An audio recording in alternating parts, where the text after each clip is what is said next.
الحمد لله رب العالمين والعاقبة للمتقين والصلاة والسلام على سيد الأنبياء والمرسلين وعلى آله وأصحابه أجمعين ومن تبعهم بإحسان إلى يوم الدين. أما بعد فأعوذ بالله من الشيطان الرجيم. بسم الله الرحمن الرحيم. الحمد لله رب العالمين الرحمن الرحيم مالك يوم الدين إياك نعبد وإياك نستعين اهدنا الصراط المستقيم صدق الله العظيم. میرے محترم بھائیوں، بزرگوں اور دوستوں، کئی ہفتے سے آپ حضرات کی خدمت میں سورہ فاتحہ کی مختصر تشریح عرض کر رہا تھا. اللہ جل جلالہ وعظم نوالہ ارشاد فرماتے ہیں الحمدللہ رب العالمین. تمام تعریف اس اللہ کے لیے ہے جو سارے جہانوں کا پالنہار ہے. الرحمن الرحیم، جو اللہ بڑا مہربان نہایت رحم کرنے والا ہے. مالک یوم الدین، جو اللہ روز جزا کا، بدلے کے دن کا مالک ہے. ایاک نعبد و ایاک نستعین، اے اللہ تیری ہی ہم عبادت کرتے ہیں اور تجھی سے ہم مدد طلب کرتے ہیں، تجھی سے ہم مدد مانگتے ہیں. آگے اللہ تعالیٰ نے ارشاد فرمایا کہ اهدنا الصراط المستقیم. سورہ فاتحہ کی اس آیت میں جب بھی بندہ سورہ فاتحہ پڑھتا ہے تو اللہ تعالیٰ کے سامنے دعا کرتا ہے. کیا دعا کرتا ہے؟ اللہ سے عرض کرتا ہے اهدنا الصراط المستقیم، اے اللہ تو ہمیں سیدھا راستہ بتا دے، سیدھے راستے پر چلا دے، سیدھے راستے کی رہنمائی عطا فرما. پہلے بھی میں نے عرض کیا تھا اللہ جل جلالہ وعظم نوالہ نے بندے کو جو سورہ فاتحہ کی تعلیم دی، جو سکھائی، اس میں اهدنا الصراط المستقیم کہا ہے کہ اللہ تو ہمیں سیدھا راستہ بتا دے. لیکن قرآن کریم کی اس آیت میں یہ نہیں بتایا گیا کہ دنیا کا راستہ، آخرت کا راستہ، دنیا میں سیدھا راستہ کہ آخرت میں سیدھا راستہ، تم بیان نہیں کیا. سیدھا راستہ ایک ایسی چیز ہے جس کی بندے کو دنیا میں بھی ضرورت ہے اور آخرت میں بھی ضرورت ہے. دنیاوی معاملات میں بھی ضرورت ہے، آخرت کے معاملے میں بھی ضرورت ہے. پہلے کوئی آدمی بیمار ہے، اسے بھی سیدھے راستے کی ضرورت ہے. بیمار کہے گا کہ میں ڈاکٹر کے چکر لگا لگا کر تھک گیا، اب کوئی ایسا ڈاکٹر بتا دو کہ جس کے پاس میں جاؤں مجھے شفا مل جائے. خود ڈاکٹر کو بھی سیدھے راستے کی ضرورت ہے، کچھ معالج کو بھی ضرورت ہے، حکیم کو بھی ضرورت ہے. کوئی بہت سی مرتبہ دوائی دیتا ہے، شفا نہیں ملتی، دوسری مرتبہ دوائی دیتا ہے، کوئی فرق نہیں پڑتا. معالج اور حکیم بھی یہ چاہتا ہے کہ مجھے ایسا سیدھا راستہ مل جائے کہ میں بیمار کو، مریض کو دوائی دوں، اچھا ہو جائے. آدمی تجارت کرنے کے لیے گیا، کمانے کے لیے گیا، وہاں بھی سیدھے راستے کی ضرورت ہے. ایسے راستے کی ضرورت ہے کہ آدمی کو رزق حلال مل جائے، رزق حرام سے آدمی بچ جائے. کھیتی کرنے کے لیے گیا، وہاں بھی سیدھے راستے کی ضرورت ہے. دنیا کے معاملات میں بھی سیدھے راستے کی ضرورت ہے اور اخروی معاملات میں بھی سیدھے راستے کی ضرورت ہے کہ اللہ تو ہمیں ایسے راستے پر چلا دے کہ تیری رضا نصیب ہو جائے، تو خوش ہو جائے، جنت نصیب ہو جائے، میں جنت میں پہنچ جاؤں. اللہ تو ہمیں ایسا راستہ دکھا. دیکھو قرآن میں بیان نہیں کیا ہے. اگر بندہ سچے دل کے ساتھ سورہ فاتحہ پڑھے گا اور سچے دل کے ساتھ اهدنا الصراط المستقیم کہے گا اور گویا کہہ رہا ہے اے اللہ تو ہمیں دنیا میں بھی سیدھا راستہ دکھا دے اور آخرت میں بھی سیدھا راستہ دکھا دے. دنیاوی معاملات میں بھی سیدھا راستہ دکھا دے اور اخروی معاملات میں بھی سیدھا راستہ دکھا دے. اگر بندے کی یہ صرف دعا قبول ہو گئی، دنیا کا کام بھی بن جائے گا اور آخرت کا کام بھی بن جائے گا. دیکھو دعا میں کیا سکھایا گیا، اہدنا، اے اللہ تو ہمیں ہدایت دے، تو ہمیں راستہ دکھا دے۔ دیکھو راستہ دکھانا دو طرح ہوتا ہے، ہدایت کے دو معنی آتے ہیں۔ جیسے کوئی آدمی ہے، ہم کہیں کھڑے ہیں مسجد کے باہر کھڑے، کوئی آتا ہے ہمیں پوچھے بھائی مجھے لاجپور جانا ہے، مجھے سچی لاجپور جانا ہے، کپڑے کا جانا ہے، میں کیسے جاؤں؟ کوئی نیا آدمی ہے، ایک تو ایک آپ کہیں کہ بھائی آپ یہاں سے باہر جاؤ، بائیں طرف مڑ جاؤ، پھر سیدھے چلتے رہو، سیدھے چلتے رہو، کئی دیر کے بعد یہ ہوٹل آئے گی، وہ ہوٹل آئے گی، یہ دکان آئے گی، وہ دکان آئے گی، پھر سیدھے کی طرف، سیدھے ہاتھ کی طرف ایک راستہ ہے، ایک طرف جاتا ہے۔ یہ تو راستہ دکھا، اور ایک ہوتا ہے کوئی آدمی نے ہمیں پوچھا مجھے لاجپور جانا ہے، مجھے کپڑیتا جانا ہے، آپ نے کہا کوئی ٹینشن کی ضرورت نہیں، آپ نے خود اس کا ہاتھ پکڑا، اپنی گاڑی پر بٹھا دیا اور کہا چلو میں آپ کو چھوڑ کر آتا ہوں۔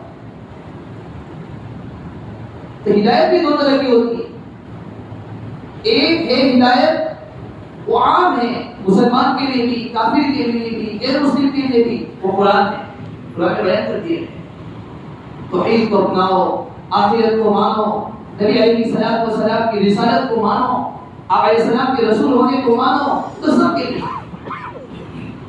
یہاں جو ہدایت بیان کی گئی وہ دوسرے نمبر کی ہدایت ہے، یعنی اللہ تو ہمیں سیدھے راستے پر ہاتھ پکڑ کر چلا دے، اور جو ہاتھ پکڑ کر چلتا ہے وہ بھی گمراہ نہیں ہوتا ہے۔ صرف راستہ دکھانے میں تو آدمی کو سوچ سمجھ کے جانا پڑے گا، کبھی ادھر بھی چلا جا سکتا ہے، کبھی ادھر بھی جا سکتا ہے، راستہ بھول بھی سکتا ہے۔ یہاں جو ہدایت کے بیان کیا گیا ہے، اللہ تو ہمیں سیدھا راستہ دکھا دے، مطلب یہ ہے کہ ہمیں سیدھے راستے پر ہاتھ پکڑ کر چلا دے، ہماری غلط پکڑ کر پہنچا دے۔ روزانہ سورہ صفاتیہ پڑھتے ہیں، ہمارا حال یہ ہے رٹی رٹائی، جیسے کیسٹ ہوتی ہے، کیسٹ میں ایک چیز سوئچ آن کی جائے گی، بٹن دبایا جائے گا، جیسے آواز ہونا شروع ہو جائے گی، بٹن بند کر دیا گیا، سوئچ بند کر دی گئی، آواز بند ہو گئی۔ ہم سب کا حال ایسا ہی ہے، روزانہ سورہ فاتحہ پڑھتے ہیں، ایسا ہی ہوا، ہم نے اللہ اکبر کہہ کر وہ سوئچ آن کی، بٹن آن کیا، بٹن چالو کیا، رٹائی ہم پڑھ رہے ہیں، بس الحمدللہ رب العالمین الرحمن الرحیم مالک یوم الدین، کچھ معلوم نہیں کیا پڑھ رہے۔ اللہ کی حدیث میں آتا ہے، جناب نبی کریم صلی اللہ علیہ وسلم نے ارشاد فرمایا، جب بندہ سورہ فاتحہ پڑھتا ہے اللہ تعالیٰ کی طرف سے جواب دیا جاتا ہے، بندہ کہتا ہے الحمدللہ رب العالمین، تمام تعریفیں اللہ کے لیے ہے جو سارے جہانوں کا پالنہار ہے، تو اللہ تعالیٰ کی طرف سے جواب دیا جاتا ہے حمیدنی عبدی، میرے بندے نے میری تعریف کی، اللہ تعالیٰ کی طرف سے جواب دیتا ہے۔ بندہ پھر آگے بڑھتا ہے، کہتا ہے الرحمن الرحیم، تمام اس اللہ کے لیے تمام تعریفیں ہیں جو بڑا مہربان نہایت رحم کرنے والا ہے۔ اللہ تعالیٰ کی طرف سے کہا جاتا ہے اثنا علی عبدی، میرے بندے نے میری تعریف کی، میری بڑائی ہے۔ بندہ آگے چلتا ہے، کہتا ہے مالک یوم الدین، جو اللہ روز جزا کا مالک ہے، قیامت کے دن کا مالک ہے۔ اللہ تعالیٰ کی طرف سے کہا جاتا ہے مجدنی عبدی، میرے رب میرے بندے نے میری بزرگی بیان کی، میری بڑائی بیان کی۔ پھر دعا کرنا اہدنا الصراط المستقیم۔ بعض اللہ والے ایسے ہوتے تھے جو مانے کی استحضار کے ساتھ سورہ فاتحہ پڑھا کرتے تھے۔ ماشاءاللہ آپ نے بھی اب تو سورہ فاتحہ کئی ہفتے سے بیان کر رہا ہوں، امام کو بھی چاہیے جب پڑھے الحمدللہ رب العالمین اس کے ترجمے پر غور کرے، سننے والے کو چاہیے اگر کسی چیز کا معنی ہمیں معلوم ہوگا کتنے دھیان کے ساتھ اس کو سنیں۔ بہت بڑے بزرگ گزرے ہیں علامہ ابن عربی رحمۃ اللہ علیہ، وہ کہا یہ تھا جب سورہ فاتحہ پڑھتے تھے، جب تک اللہ جل جلالہ و عم نوالہ کی جانب سے جواب نہیں سنتے تھے اسی آیت کو دہراتے رہتے تھے کہ میرے رب نے کہا ہے، میرے نبی علیہ الصلوۃ والسلام کی زبانی فرمایا گیا ہے، نبی علیہ السلام کی بات کبھی جھوٹی نہیں ہو سکتی، جب تک میں اپنے رب کی جانب سے اس کا جواب نہیں سنوں گا آگے کی آیت کو نہیں پڑھوں۔ الحمدللہ رب العالمین پڑھتے تھے، رک جاتے تھے، پھر دوہراتے تھے، نہیں میں رب کا جواب سنوں گا اس کے بعد آگے بڑھوں گا. پھر جواب سنتے تھے، اللہ کی جانب سے جواب دیا تھا حمیدنی عبدی، تو آگے بڑھتے تھے الرحمن الرحیم،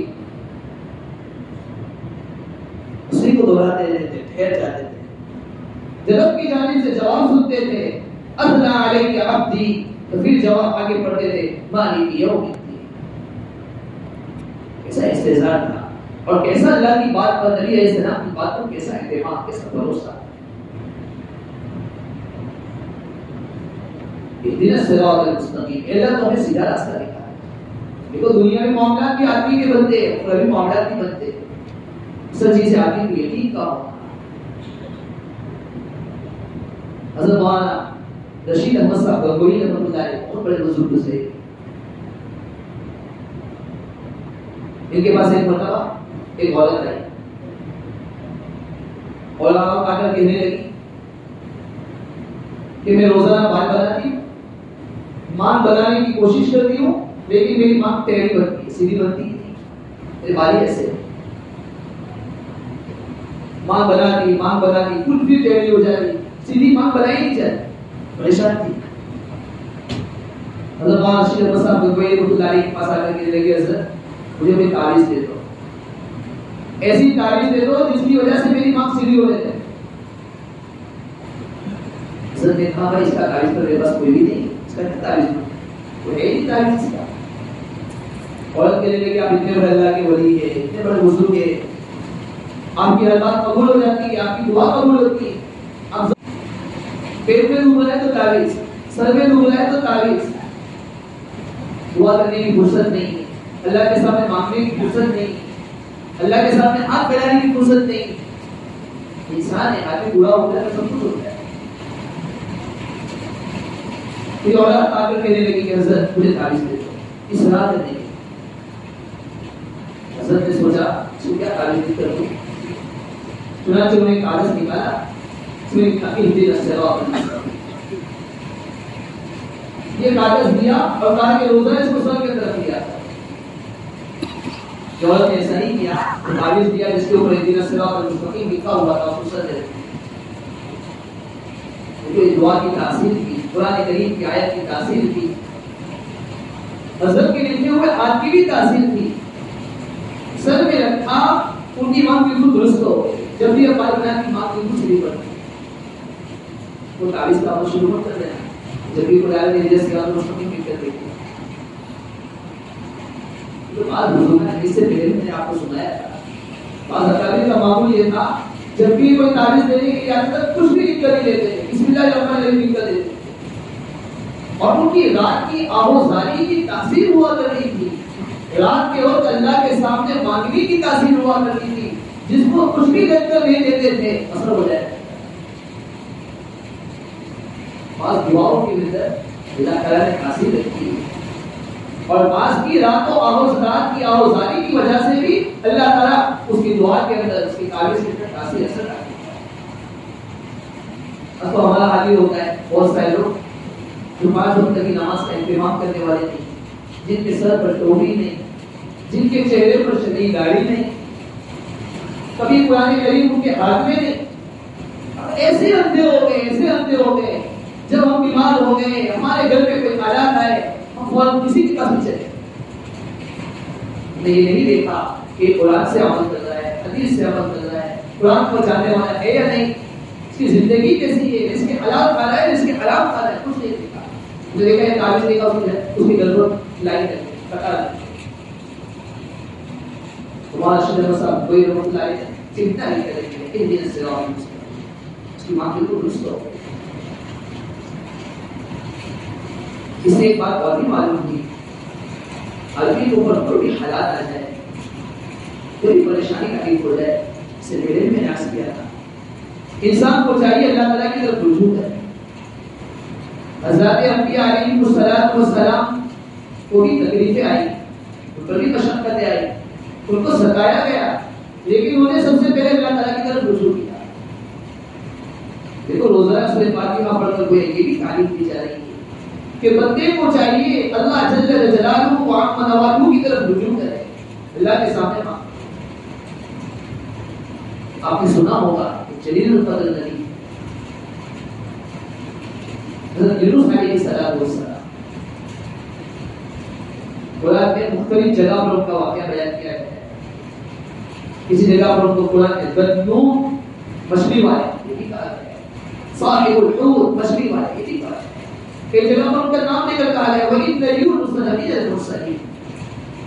یونس علیہ السلام اللہ کے پیغمبروں میں سے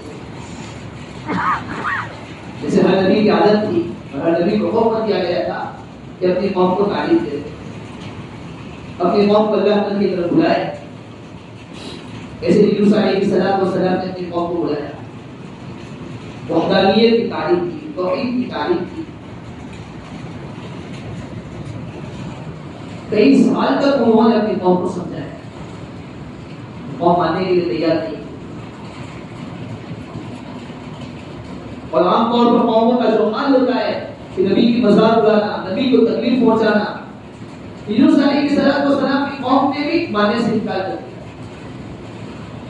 ایک یونس علیہ السلام نے اللہ کے حکم کے مطابق لوگوں سے کہا کہ اگر تم میری بات کو نہیں مانتے ہو 3 دن کے اندر اللہ تعالیٰ کا عذاب آئے. یونس علیہ السلام نے یہ نہیں کر دیا. لوگ پریشان ہو گئے, لوگ سوچنے لگے کہ پہلی مرتبہ یونس نے یہ بات کہی اور یونس علیہ السلام کی زبان سے کبھی جھوٹ سنا نہیں گیا, ضرور اللہ کا عذاب آنے والا ہوگا. لوگوں نے کہا کہ ایک کام کرو, دیکھو رات کو اگر یونس ہماری بستی میں ٹھہرتا ہے نہیں ٹھہرتا یہ دیکھو. اگر ہماری بستی میں موجود ہے مطلب یہ کہ عذاب نہیں آئے, اگر وہ ہماری بستی سے نکل گئے سمجھ لو کہ عذاب آنے والا ہے. یونس علیہ السلام نکل چکے. لوگوں نے دیکھا, تلاشی لی, تلاش کیا کہ یونس علیہ السلام کہاں ہے, معلوم ہوا کہ بستی میں نہیں. لوگ سمجھ گئے ان کی زبان سے کبھی جھوٹ سنا نہیں گیا ہے. انہوں نے جو کہا ہے اللہ کا عذاب آنے والا ہے تو ضرور عقل جائے. صبح ہوئی, لوگوں نے دیکھا کہ بادل آیا, اندھیرا چھا گیا, اللہ کا عذاب ہے. جب اللہ کا عذاب جیسا ہی لوگوں نے دیکھا تو ایک میدان میں جمع ہو گئے. یونس علیہ السلام کو تلاش کرنے لگے کہ یونس مل جائے اور اس کے سامنے معافی مانگ لیں, توبہ کر لیں, استغفار کر لیں, لیکن یونس کو مل نہیں رہے. میدان میں جا کر وہاں پر لوگوں نے توبہ کی اور ایسے رونے لگے, ایسے گر گرانے لگے کہ ان کی رونے کی آواز سے پورا میدان گونج اٹھا. تو اللہ کے سامنے استغفار کیا. جب اللہ کے سامنے توبہ کی, استغفار کیا, اللہ تعالیٰ کو برہم آ گیا. اللہ تعالیٰ نے جو عذاب بھیجا تھا, جو بادل کی شکل میں عذاب بھیجا تھا, وہ عذاب کو اللہ نے اٹھا دیا. توبہ کو قبول کیا. یونس علیہ السلام کو تو کچھ پتہ ہی نہیں تھا. یونس علیہ السلام ادھر دیکھ رہے تھے, بستی سے باہر سے دیکھ رہے تھے کہ اللہ نے تو وعدہ کیا تھا عذاب آنے والا ہے, لیکن عذاب تو آ ہی نہیں رہا ہے. جو بادل آئے تو وہ تو چلے گئے. یونس علیہ السلام نے سوچا کہ اب اگر میں اپنی بستی میں داخل ہوں گا لوگ مجھے قتل کر دیں گے, لوگ مجھے جھوٹا کہیں گے. یونس علیہ السلام کی قوم میں قانون یہ تھا کہ جو آدمی جھوٹ بولتا تھا اور اس کے پاس کوئی شہادت, کوئی گواہی نہیں ہوتی تو اس کو قتل کر دیا جاتا. یونس علیہ السلام کی ٹینشن میں آ گئے, مجھے قتل کر دیا جائے. اللہ تعالیٰ نے حکم نہیں کیا تھا. یونس علیہ السلام کے ڈر کے مارے ایک بڑے دریا کے کنارے چلے گئے. دیکھا کہ ایک کشتی روانہ ہو رہی ہے. یونس علیہ السلام نے کشتی والوں سے کہا مجھے سوار کر. لوگوں نے تو سوار کر دیا, کشتی چلنے لگی. سمندر کے درمیان میں پہنچی. اب کشتی نہ چلنے آگے بڑھ رہی ہے نہ پیچھے جا رہی ہے, کچھ ہے نہیں, آگے بڑھی نہیں. لوگ کہنے لگے کہ ضرور ہماری کشتی کے اندر کوئی ایسا آدمی آ گیا ہے جو بھگوڑا ہے, کہیں سے بات کر رہا ہے. کشتی والوں نے اعلان کیا کہ بھائی جو بھی کوئی آدمی بات کر آیا ہو وہ خود ہی اتر جائے, چلا جائے, نہ مصیبت آ جائے گی, سب پھنس جائے. ایک کی وجہ سے سب پریشانی مبتلا ہو جائے. یہ سائے صاحب سچے تھے, امانت دار تھے, دیانت دار تھے. وہ کہنے لگے کہ میں اپنی قوم سے بات کر آیا ہوں اور یونس علیہ السلام سوچ رہے تھے کہ یہ جو میں دوسری جگہ رک کر رہا ہوں، اللہ کے حکم کے بغیر کر رہا ہوں، اللہ تعالیٰ کا میں مجرم ہوں، اور کہنے لگے کہ میں ہی مجرم ہوں، مجھے کشتی سے باہر اتارنا۔ لیکن سچائی اور ایمانداری کے ساتھ بات کہی، جو کہ نہیں آپ ایسے نہیں ہو سکتے۔ یونس علیہ السلام نے کہا میں ہی ہوں، بھاگا ہوا۔ لوگوں نے کہا نہیں، اب پورا ڈالا جائے، چٹھی اچھالی جائے، جس کا نام نکلے گا اس کو دریا کے اندر ڈال دیا جائے۔ پورا ڈالا گیا، چٹھی اچھالی گئی، یونس علیہ السلام کا نام۔ لیکن لوگوں کو اتنے اعتماد تھا، انہوں نے کہا 2 مرتبہ چٹھی اچھالی جائے، چنانچہ 2 مرتبہ چٹھی اچھالی گئی، پھر بھی یونس علیہ السلام کا نام۔ تیسری مرتبہ چٹھی اچھالی گئی، پھر بھی یونس علیہ السلام کا نام۔ آخر کار یونس علیہ السلام اللہ کے نبی کو سمندر کے اندر ڈال دیا۔ کشتی تو آگے چلی گئی، اللہ تعالیٰ نے کچھ اور ہی انتظام، کچھ اللہ تعالیٰ کی کچھ اور ہی تدبیر تھی۔ ایک بڑی مچھلی آئی، اس نے منہ کھولا اور یونس علیہ السلام کو نگل دیا۔ قرآن نے پورا واقعہ بیان کیا ہے۔ فَالْتَقَمَهُ الْحُوتُ وَهُوَ مُلِيمٌ، مچھلی نے لقمہ بنا لیا، اور مچھلی میں اندھیرا ہے، سانس گھٹ رہی ہے۔ یونس علیہ السلام وہ جس مچھلی میں تھے، اللہ تعالیٰ نے مچھلی کو حکم دیا تھا کہ تو اس کے گوشت کو کھائے گی نہیں، اس کی ہڈیوں کو توڑے گی نہیں۔ مچھلی نے کئی سفر کرائے یونس علیہ السلام۔ بعض روایت کے مطابق 40 دن تک، بعض روایت کے مطابق 3 دن تک، بعض میں 5 دن گئے۔ یونس علیہ السلام مچھلی کے پیٹ میں، اندھیری میں، تاریکی میں یونس علیہ السلام تھے۔ ایسی حالت میں اللہ تعالیٰ نے حضرت یونس علیہ السلام کے دل میں ایک دعا القاء فرمائی، ایک دعا ڈالی، اس کو قرآن نے نقل فرمایا۔ قرآن نے کہا فَنَادَى فِي الظُّلُمَاتِ أَلَّا إِلَٰهَ إِلَّا أَنتَ سُبْحَانَكَ إِنِّي كُنتُ مِنَ الظَّالِمِينَ۔ یونس علیہ السلام نے تاریکیوں میں جہاں سانس گھٹ رہی تھی، یونس علیہ السلام نے پکارا، اللہ تعالیٰ کے سامنے آواز لگائی، لا الہ الا انت سبحانک، اے اللہ تیرے سوا کوئی معبود نہیں، تیری ذات پاک ہے۔ انی کنت من الظالمین، میں ہی ظلم کرنے والوں میں سے ہوں، میں ہی نافرمان ہوں۔ جیسے کہ موسیٰ علیہ السلام نے دعا کی، اللہ نے ان کی دعا قبول کی۔ فاستجبنا له فنجیناہ من الغم وکذالک ننجی المؤمنین۔ اللہ تعالیٰ فرماتے ہیں یونس علیہ السلام نے جیسے ہی دعا کی، فاستجبنا له، ہم نے ان کی دعا کو قبول کر لیا، ان کو گھٹن سے نجات عطا فرمائی۔ اور آگے قرآن نے ایک عجیب جملہ نقل فرمایا، وَكَذَلِكَ نُنْجِي الْمُؤْمِنِينَ، اسی طرح ہم مومنوں کو نجات عطا فرماتے ہیں۔ کیا مطلب؟ ایسا نہیں کہ ہر مومن کو مچھلی کے پیٹ میں داخل کیا جائے۔ وہ قرآن نے بیان کیا جب بھی کوئی آدمی کسی مشکل میں پھنس جائے، کسی پریشانی میں مبتلا ہو جائے، چاہے حالات ناسازگار ہو، سازگار نہ ہو، پریشانی ہو، ماحول کی خرابی ہو، کچھ بھی پریشانی میں غائب ہو جائے، جیسے یونس علیہ السلام نے دعا کی ہے، وہ بندہ جو اس طرح مجھے پکارے گا اور یہ دعا کرے گا، لا الہ الا انت سبحانک انی کنت من الظالمین، لا الہ الا انت سبحانک، اپنے ظلم کا اعتراف، اپنے گناہ کا اعتراف، اپنے قصور کا اعتراف کرے گا، اور ساتھ میں اس دعا کا ورد کرے گا، اللہ تعالیٰ اس کو بھی اس غم سے نجات عطا فرمائے۔ آج کی بات کا خلاصہ کیا ہے؟ اهدنا الصراط المستقیم۔ ہمیں چاہیے ایک دم سورہ فاتحہ پڑھتے ہو صراط المستقیم، اللہ مجھے سیدھا راستہ عطا فرمائے۔ کہیں مشکل میں پھنس جائے، ساتھ میں دعا بھی کرے، لا الہ الا انت سبحانک، لا الہ الا انت سبحانک انی کنت من الظالمین۔ اللہ جل جلالہ و علا سے دعا ہے اللہ تعالیٰ نے جو باتیں کی وہ سب کے عمل کرنے کی توفیق عطا فرمائے۔ آمین۔ وآخر دعوانا الحمدللہ۔